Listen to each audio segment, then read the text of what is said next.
শুভ দুপুর বন্ধুরা, শুভ অরন্ধন পূজা। তো আমাদের বাড়ি অরন্ধন পূজা আছে। আমাদের বাড়ি কি কি রান্না, পুজোয় রান্না হচ্ছে চলো একটু দেখিয়ে দিই। খালি বাজারগুলো আনা হয়েছে, এবার সব কুটতে বসবো আমি কাটতে। এই যে একটা সাইজের একটা কুমড়ো আনা হয়েছে, কুমড়ো ভাজা হবে। টমেটোটা আজকে লাগবে না, মাছের ঝালে লাগবে। তো আমাদের আরও আগামী দিনে যে রান্না আছে তার জন্য লাগবে।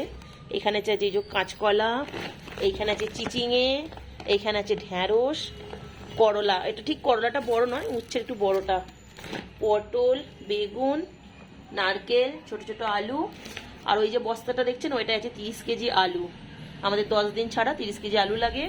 এখানে আছে আদা রসুন। রান্না পুজোর 2 দিন পরেই আমাদের বিশ্বকর্মা পুজোর জন্য খাসির মাংস, যার জন্য অতটা আদা রসুন আনা হয়েছে।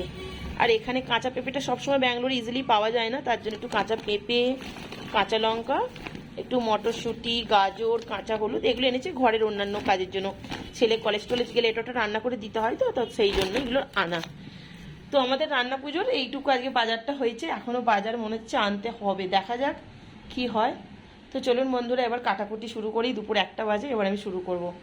পরের ভিডিওতে আবার দেখা হচ্ছে, টাটা।